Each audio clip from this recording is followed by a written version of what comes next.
네, 이제 7강 강의 시작했습니다. 오늘은 이제 호세아서 2장, 호세아서 2장 2절부터 이제 강의를 시작하겠는데요. 호세아서 특히 이제 2장은 크게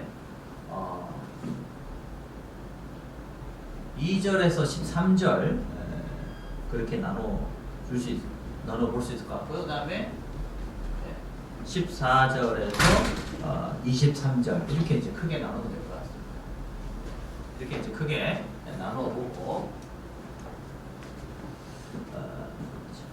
오늘 아마 이번 강좌 7번째 강의에서 2장을 다 다룰 수 있을지 모르겠습니다. 그러나 제가 이제 여러분께 말씀드린 것처럼 1, 2, 3장은 좀 자세히 다루고 그게 충분히 잘 이해가 되고 숙지가 되어지면 4장부터는 조금 더 이렇게 좀 더 빨리 진행이 될 수 있겠다는 걸 다시 말씀을 드립니다. 그리고 오늘 2장 13절 먼저 한 다음에 14절에서 23절 이렇게 다뤄보겠습니다. 이제 2장 들어가자마자 2장 1절 마지막에 또 이스라엘의 긍정적인 그런 메시지를 우리가 좀 보았는데요. 그런데 또 다시 또 2장부터는 좀 더 또 비판적인 그런 내용들이 또 시작합니다. 그래서 이제 희망과 또 회복, 그리고 또 심판, 또 회복, 심판, 회복 이런 어떤 주제가 계속 반복적으로 나타난다는 것을 알 수 있습니다. 그러면 우리 이제 자세히 살펴보면 아까 말씀드린 2절에서 13절은 주로 이제 이거는 법적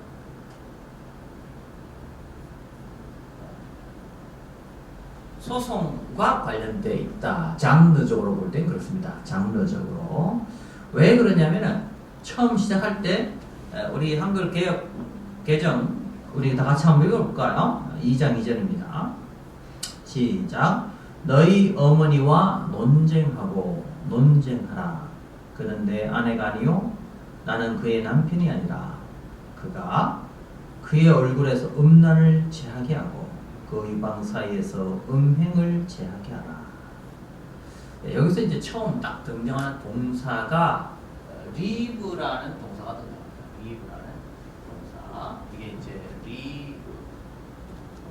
리브라는 동사인데 이 리브라는 동사는 여러 뜻이 있습니다. 여러 뜻이 있는데 오늘 우리 여기 개역 개정에 나오는 요 번역이 틀린 건 않습니다. 여기 이제 논쟁하다 이렇게 되어 있거든요. 논쟁하다. 명령이니까 논쟁하라 이렇게 되겠죠. 너희 어머니하고 논쟁하라 이렇게 되어 있습니다. 근데 이게 이 동사가 이 리브라는 동사가 여러 가지 뜻을 가지고 있습니다. 첫 번째는 뭐냐면 이게 첫 번째 뜻은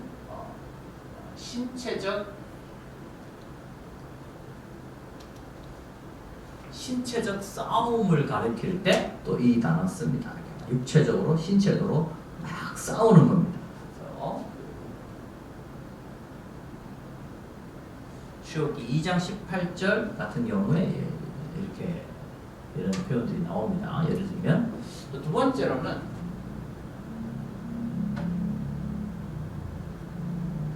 말싸움을 또 뜻할 때 이런 표현들이 있습니다. 그래서 주로 이런 논쟁, 언쟁 이런 뜻이죠. 그래서 야곱과 라반이 말다툼할 때 예를 들면 또 모세가 백성들하고 이렇게 싸울 때 뭐 이삭이 또 그랄의 목자들하고 다툴 때 뭐 이런 표현들이 이제 주로 이렇게 많이 쓰입니다. 그래서 창세기 26장 20절 또 예를 들면 모세가 논쟁을 다투었던 출애굽기 17장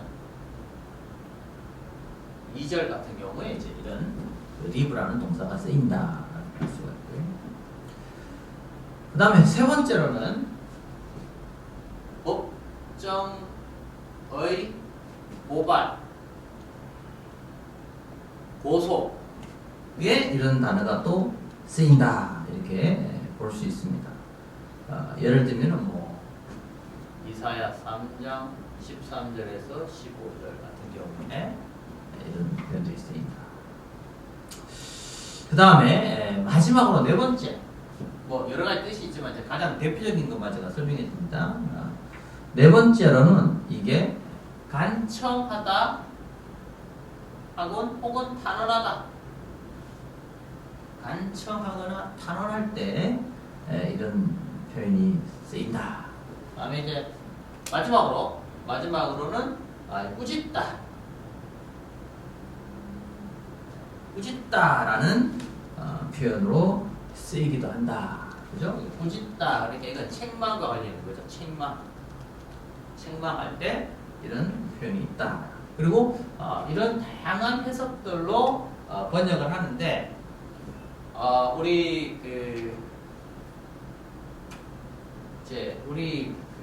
개역 개정 같은 경우는 이걸 이제 논쟁하다라고 했으니까요. 논쟁. 그러니까 약간 이거는 좀 말싸움하다라는 의미로 이렇게 좀 쓰이죠. 이렇게 약간 개역 개정은. 그 다음에 예를 들면 NIV 같은 경우는 이제 이거 리뷰크라고 씁니다. 리뷰크.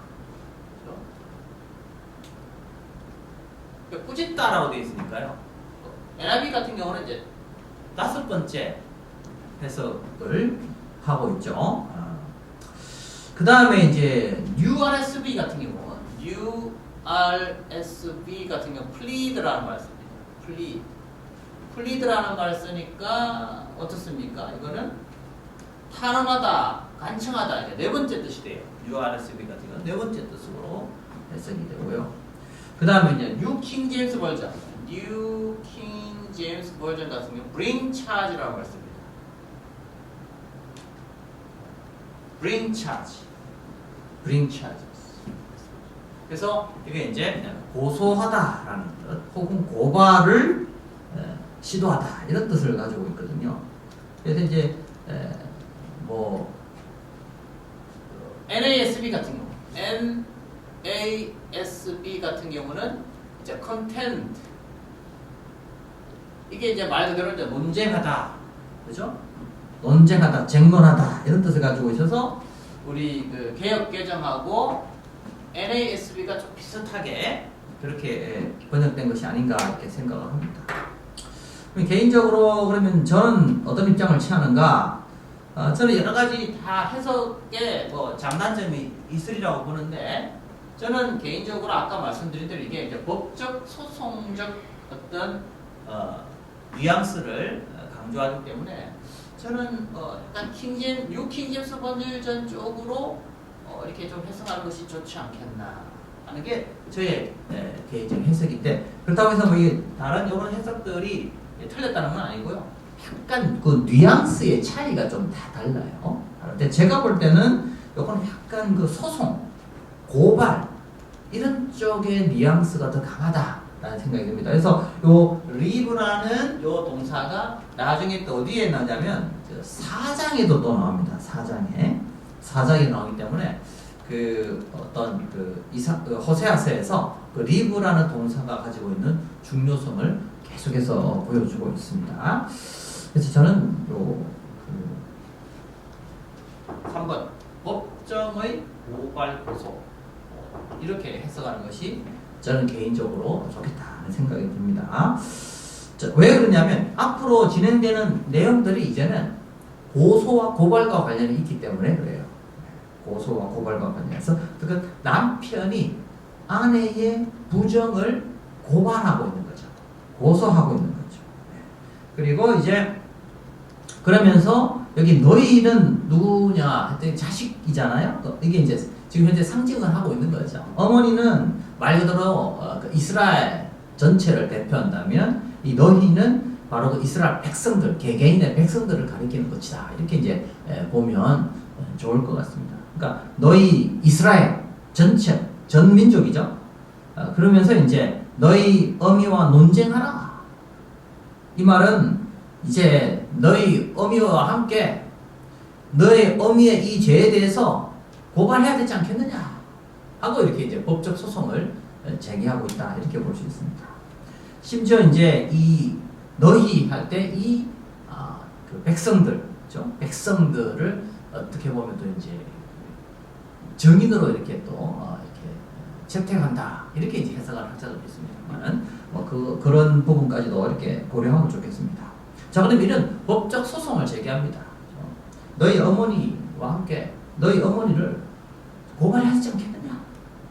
고발하라. 너희 어머니가 이런 죄를 졌는데, 그러니까 이스라엘 백성들에게 그 이스라엘 백성들은 이 나라가 이렇게 부패했는데, 이 나라가 이렇게 타락했는데 어떻게 너희들 그들이 있을 수 있느냐? 이 죄에 대해서 이제 고발해야 되지 않겠느냐라고 이제 지금 말씀하고 있는 거죠. 그럼 이런 법적 소송의 의도와 목적은 무엇인가 했을 때 학자들마다 이제 견해가 두 가지 나와 있습니다. 만약 이게 이제 법적 소송이라고 그러면 이게 이혼 소송이냐 혹은 간음 소송이냐 이렇게 또 이제 이걸 또 나누어서 해석을 합니다. 그래서 이혼 소송이라고 하면 이제 관계를 완전히 끝장을 보겠다는 것이고, 간음 소송이라고 그러면 이 여인의 부정함을 덜치워내서 어떤 식으로든 이 여자를 징계하려는 어떤 그런 의도를 가지고 있는 것이다 이렇게 이제 보는데, 뭐 사실 저는 개인적으로 뭐 본문 자체가 명확하게 이게 이혼 공식이냐 이혼 소송이냐 간음 소송이냐 이런 것들이 명확하게 나오지는 않습니다. 다만 이것이 정말 이 여자와 관계를 끊기 위한 의도라고 보기보다는 이 여자를 돌이키려고 하는 의도가 훨씬 더 강하다 하는 것만은 본문을 통해서 더욱 분명하게 나타난다. 그래서 이게 뭐 이혼 소송이냐 간음 소송이냐 이런 것을 가지고 너무 뭐 구체적으로 들어갈 필요는 없겠다 그렇게 생각합니다. 다만 중요한 것은 여기에 경고가 분명히 의도되어 있다 하는 것은 분명합니다. 그렇게 볼 수 있겠습니다. 자, 그러면 이렇게 고소하는 이유는 뭐라고 그러죠? 2절에 분명하게 나와 있습니다. 그렇죠? 고소의 이유는 분명합니다. 2절에 나와 있죠? 뭐라고 되어 있습니까? 저는 내 아내가 아니요 나는 저의 남편이 아니다. 이건 결혼 공식에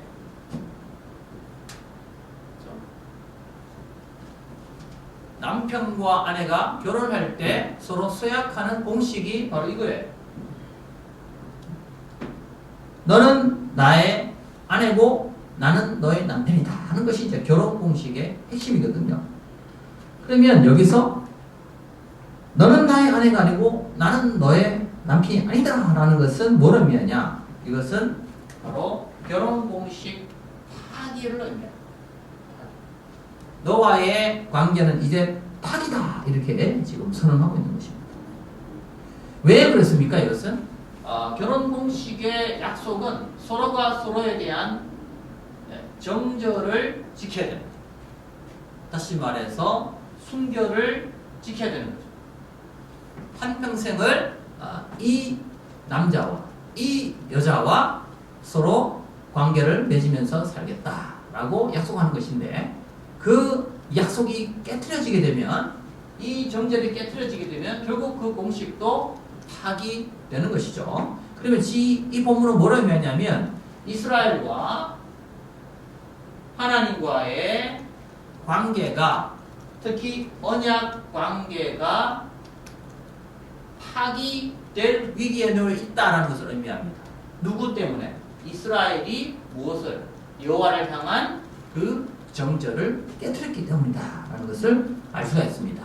그러면 이제 2절에서 더 분명하게 나오죠.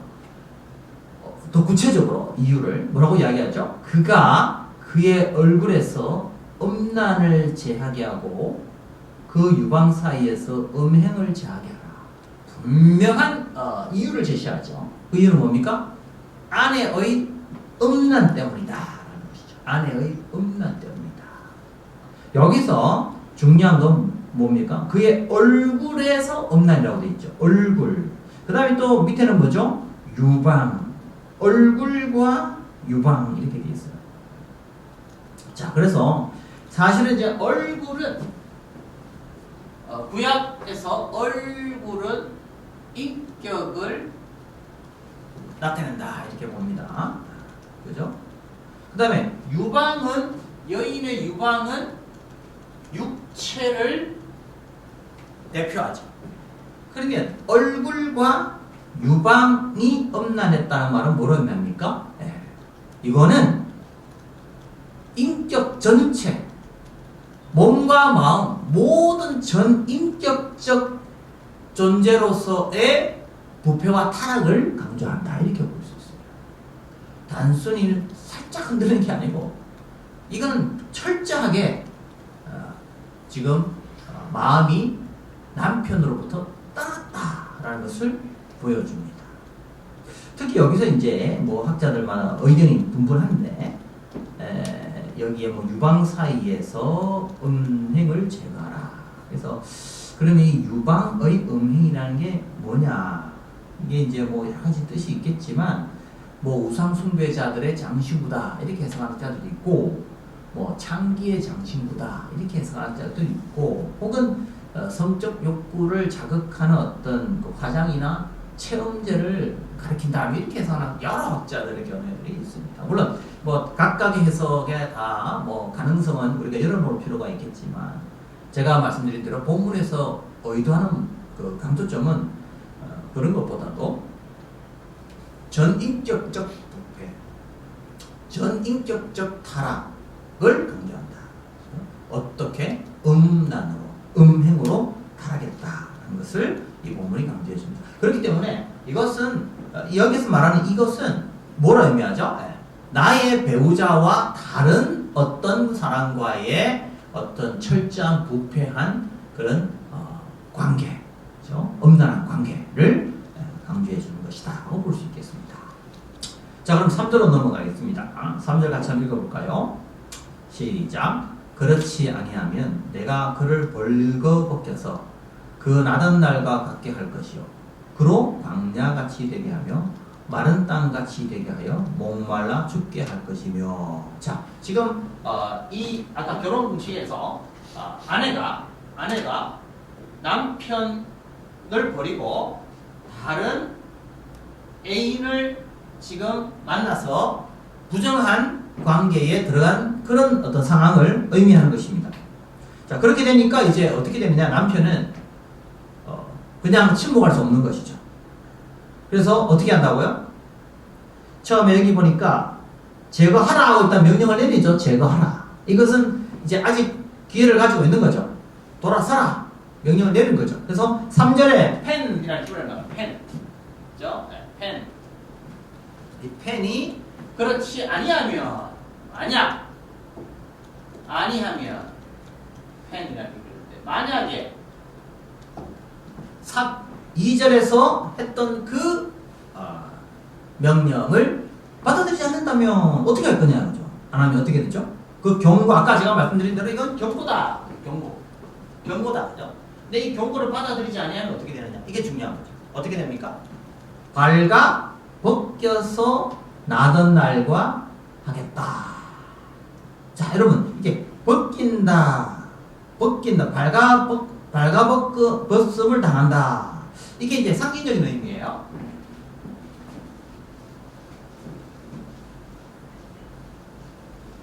자, 보통 우리가 고대 근동 사회에서, 특히 이스라엘 사회에서의 어떤 결혼의 풍습을 우리 조금 미리 좀 살펴보고 이해해야 이 본문에 대한 이해를 가질 수 있다고 생각합니다. 굉장히 중요합니다. 지금 하고 있는 이 강의 놓치면 앞으로 진행되는 이 호세아서 내용을 놓칠 수가 있어요. 그래서 아주 중요합니다. 자, 결혼할 때 아까 결혼 서약을 하죠. 결혼 공식이 있다 아까 말씀드렸죠.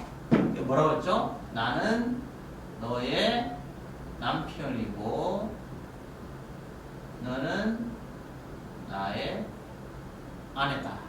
자, 이렇게 이제 선언을 합니다. 남편이 나는 너의 남편, 너는 나의 아내다. 이렇게 선언을 합니다. 또 예를 들면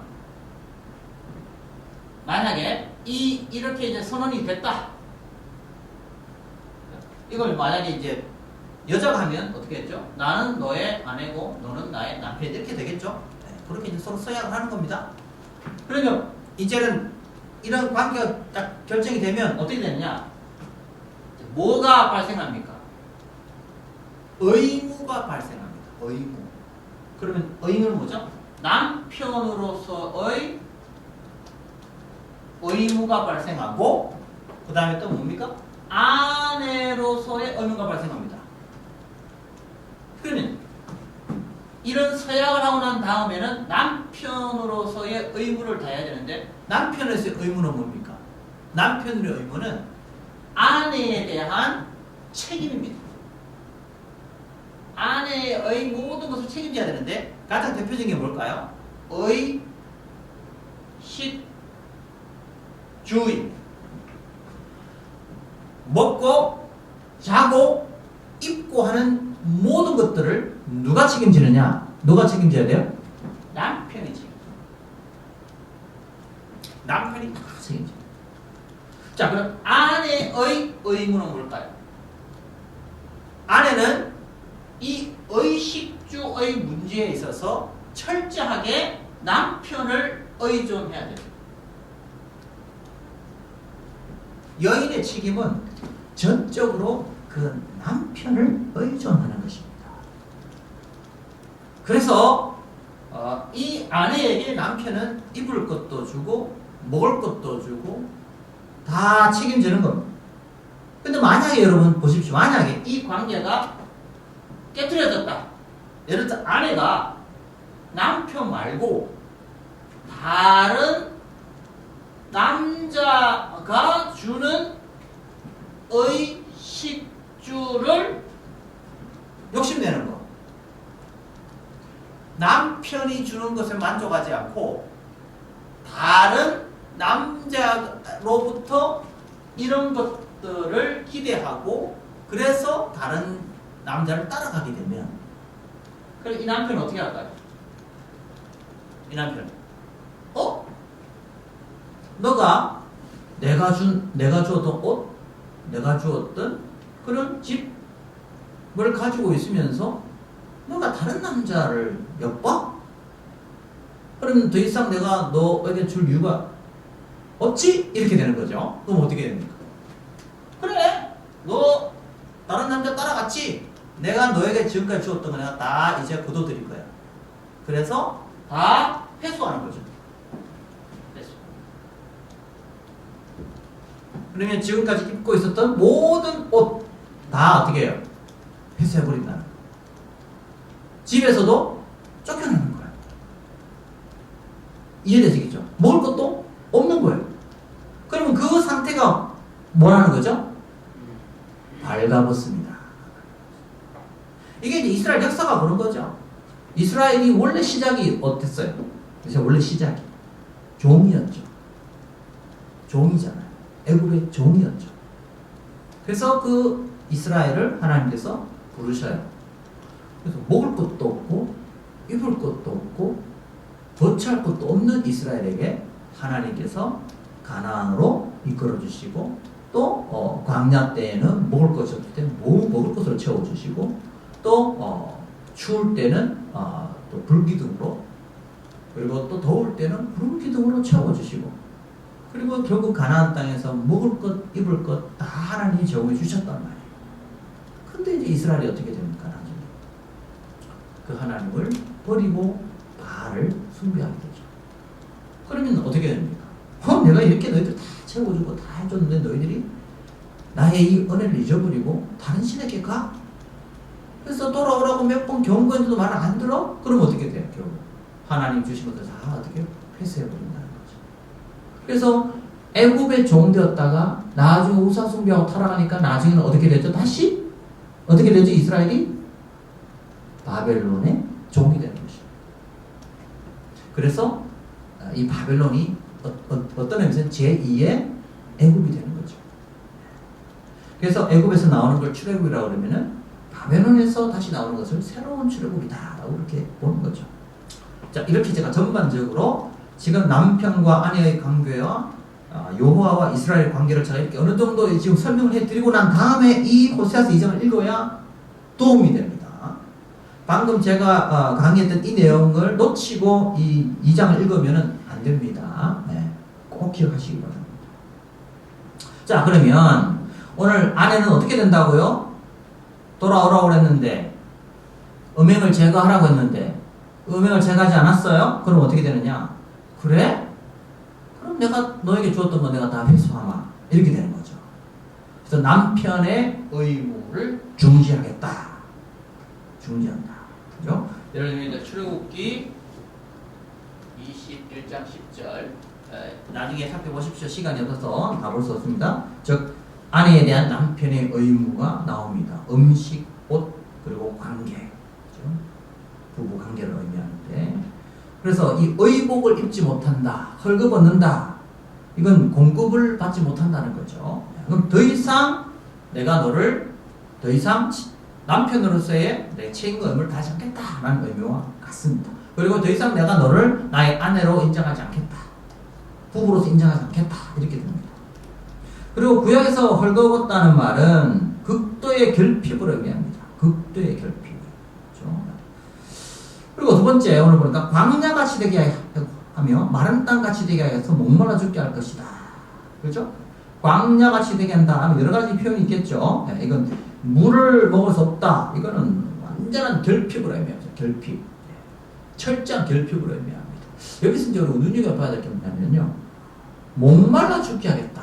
목말라 죽게. 여기서 물이 없다는 거죠. 물이. 근데 여러분 잘 알다시피 그 구약에서 이스라엘 백성들이 결국 누구를 제일 많이 섬기냐면 바알을 제일 많이 섬기지 않습니까? 그죠?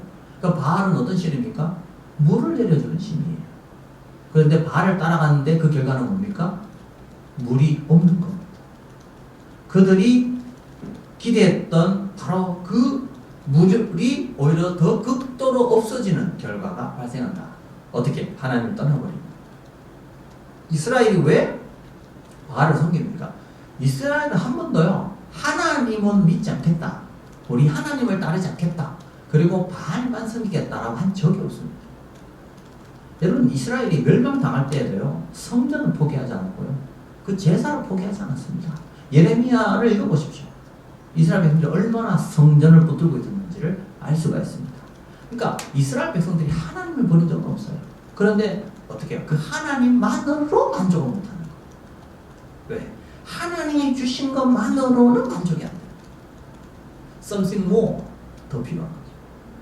그래서 우상을 섬기는 거죠. 근데 거기에 이제 문제가 발생하는 거죠. 왜? 우상을 섬기는 것은 결국 하나님을 떠나는 것이고, 하나님과 우상을 겸하여 섬기는 것은 결국은 하나님을 믿는 그 믿음을 변질시키는 것이다. 다시 말해서 하나님만 남편으로 섬겨야 되는데 남편 하나로는 나 만족 못하겠다. 당신이 주는 것으로 나는 만족 못하겠다. 그리고 이 남편은 외에 다른 남자를 만나고 다른 남자와 계속 관계를 가지게 되는 거예요. 그러나 오늘 본문에서 강조하는 건 뭐냐면 그 아내의 필요를 채워주는 자는 오직 남편 하나. 남편만이 그 여인의 필요를 채워줄 수 있다라는 것을 강조하는 것이고, 그래서 이스라엘 백성들에게 하나님은 한 번밖에 없다라는 것을 강조하고 있습니다. 그래서 그 남편을 떠나버리면 어떻게 되느냐? 다시 말해서 남편만을 의지하지 않고 다른 남자를 만나게 되면 어떻게 되느냐? 그것은 그들이 기대했던 것과 정반대의 결과가 발생할 것이다 라는 거예요. 다시 말씀드리면 바알을 섬기는 목적은 더 많은 비를 내리게 해서 더 많은 풍족한 그런 곡물을 거두어들여서 세상적으로 말하면 더 많이 물질적으로 성공하고 싶은 욕망이 결국 이렇게 발동을 하는 것이죠. 근데 결과는 뭡니까? 그들이 기대는 더 많은 물질, 더 많은 성공을 기대했는데 결과는 뭡니까? 물의 결핍. 자기들이 구하려고 했던 것과 더 반대의 현상이 발생한 거죠. 이게 뭡니까? 바로 아이러니가 발생합니다. 이런 현상이 언제 나타났죠? 엘리야 시대 때입니다. 엘리야 시대 때 가장 우상 숭배가 심했던 그런 그 시대 중에 하나이고요. 그때 바알을 섬기잖아요. 어떤 일이 벌어집니까? 비가 내리지 않습니다. 바알을 그토록 섬기는데 오히려 비가 내리지 않는다는 거죠. 하나님께서 그렇게 간섭하십니다. 하나님을 떠나면, 남편을 떠나면, 다른 남자를 찾으면 그 결과는 정반대의 일들이 발생한다. 좀 안타까운 일입니다만 오늘날 우리 시대가 그렇지 않습니다. 주님을 더 찾고 주님을 더 붙들고 기도해야 되는데 세상 하나님을 안 믿는 건 아니에요. 주님은 믿어요. 그런데 우리 아이들도 고3이 되면 하나님 1년은 잠시 쉬었다가 제가 대학 들어가면 열심히 믿겠습니다. 이런 사람들이 또 있거든요. 그러니까 고등학교 1년 때 열심히 다니다가 3학년 때는 이제는 학원 다니고 그런다고. 하나님을 떠나는 게 아니에요. 하나님을 믿어요. 믿는데 하나님보다는 지금 이게 더 중요한 거예요. 그래서 예배도 잘 안 드리고 잠시 왔다가 뭐 짧게 드린 예배만 잠깐 드리고 가고 뭐 그렇게 한단 말이죠. 그리고 뭐 학원에서 만약에 또 보충 수업을 하면 겨우 또 주일날 예배 빠지고 뭐 이런 식의 신앙생활을 하게 되면 사실 그것은 하나님을 나의 남편으로 나의 주인으로 섬긴다고 볼 수가 없는 거죠. 오늘 이 시대가 이제 점점 그렇게 변질되어 갈 위험성이 있다. 하나님도 중요하지만 그러나 내 인생에 하나님보다 더 중요한 것들이 점점 더 늘어나기 시작합니다. 그러니까 하나님을 버리지 않습니다. 저는 하나님을 믿습니다. 그러나 주님, 어떻게 주님 한 분만 믿고 살아갈 수 있습니까? 때로는 세상도 즐기고 때로는 세상의 성공도 누리고 살아가야 되지 않겠습니까? 이렇게 세상의 어떤 타협과 유혹의 손길에 점점 우리 신앙이 이제 무너질 수 있는 것이죠. 그렇기 때문에 오늘날 우리가 호세아서 2장을 보면 어떻게 이렇게 엄난할 수 있을까라고 생각할 수 있겠지만 오늘 우리의 현실의 문제를 적용해 보면 우리에게도 이런 일들이 충분히 발생할 수 있다는 것을 알 수가 있습니다. 4절 우리 같이 한번 읽어보겠습니다. 4, 5절 시작. 내가 그의 자녀를 긍휼히 여기지 아니하리니 이는 그들이 음란한 자식들임이니라. 그들의 어머니는 음행하였고 그들을 임신했던 자는 부끄러운 일을 행하였나니 이는 그가 이르기를 나는 나를 사랑하는 자를 따르리니 그들이 내 떡과 내 물과 내 양털과 내 삶과 내 기름과 내 술들을 내게 준다 하였음이라. 자, 여기에 제가 말씀드렸죠. 이 자식들, 이스라엘 개개인의 백성들이고 여기 어머니는 전체 이스라엘을 가리킨다 이렇게 볼 수 있단 말이죠.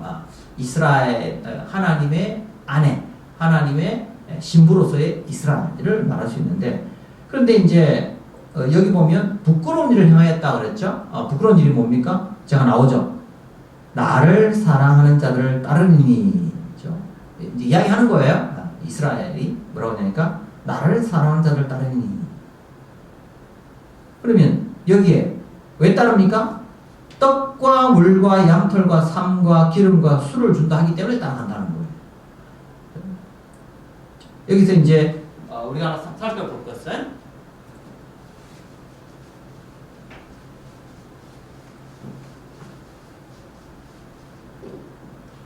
누구를 따라가느냐?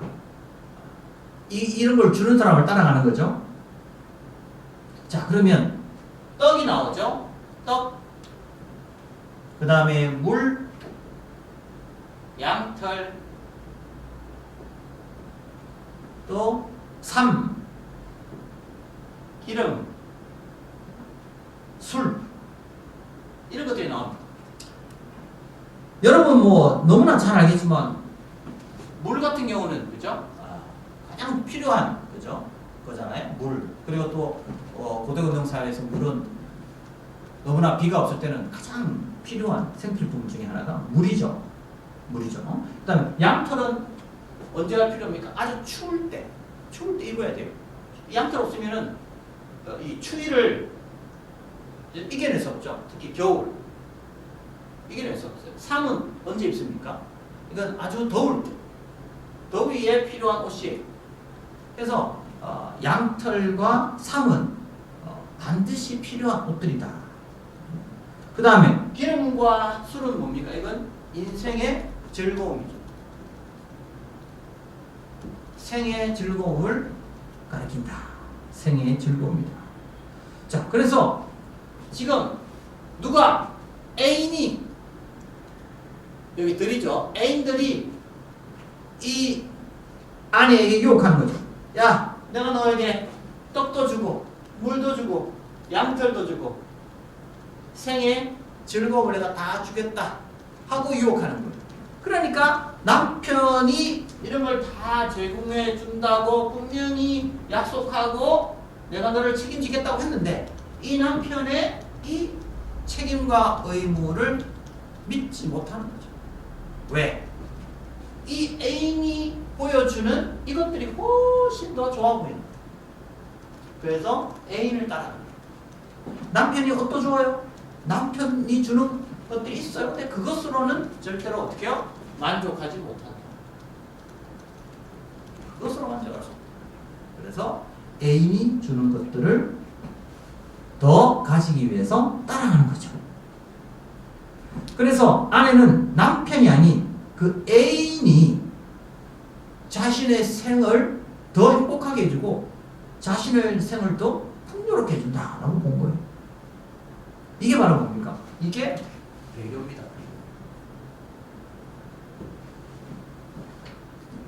배교는 딴 게 아니에요. 배교는 내 중심에, 우리의 삶의 중심의 자리에 있는 것을 바꾸는 것입니다. 그러니까 무엇이 중심이냐는 거예요. 아까 제가 말씀드렸잖아요. 이스라엘 역사 속에서 이스라엘이 한 번도 하나님을 공식적으로 나는 당신을 믿지 않습니다 하고 버린 적이 없다는 거예요.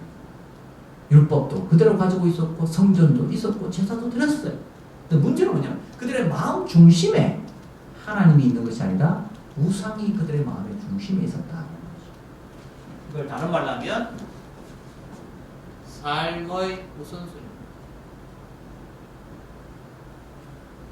혹은 우리 마음과 우리 삶의 우선순위 중심이 뭐냐? 우선순위 우리의 중심이 뭐냐?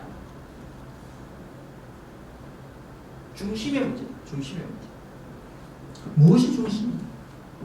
그리스도가 나의 중심이냐? 아니면 세상이 나의 중심이냐?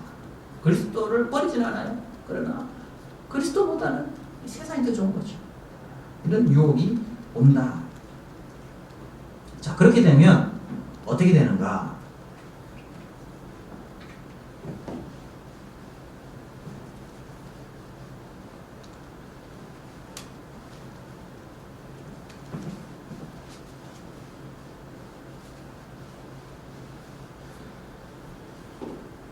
결국 핵심은 이겁니다. 우상을 정의하면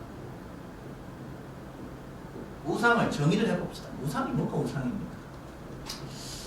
우상이라는 것은 형상을 만드는 거예요. 우상은 형상을 만드는 거예요. 자, 원래 형상이라는 것은 하나님께서 지으신 거죠. 누가? 인간을 하나님의 형상으로 지었어요. 이 말은 뭐냐면 이 형상이라는 것은 오직 하나님의 도구다. 무엇을 위한? 하나님의 영광을 위하여 쓰임받는 도구로 지음받았다라는 거예요. 그래서 이거는 도구일 뿐이고 이것은 형상의 목적은 하나님의 영광을 위해서입니다. 자, 그런데 여러분 여기서 어떤 일이 발생하냐면 그래서 하나님께서 뭘 하지 말았죠? 어떤 것도 뭘 만들지 말라? 형상을 만들지. 형상을 만들지. 왜 그럴까요? 이 형상을 만든다는 것은 이것이 결국 뭐가 되죠? 도구가 되는 거예요. 그 목적이 뭐가 되느냐? 인간의 욕망이죠. 이게 목적이 되어서 인간이 형상을 만드는 거예요. 그게 뭡니까? 우상입니다. 그래서 바알이라는 걸 만들어 놔요. 근데 사실은 그 바알은 뭐에 불과한 겁니까? 도구에 불과한 겁니다. 뭘 위한? 인간의 욕망을 이루기 위한 도구에 불과한 겁니다. 그래서 그 바알을 만들어 놓고 결국 하는 일이 뭡니까? 나의 욕망을 이루기 위해서 바알을 도구로 삼는 거죠.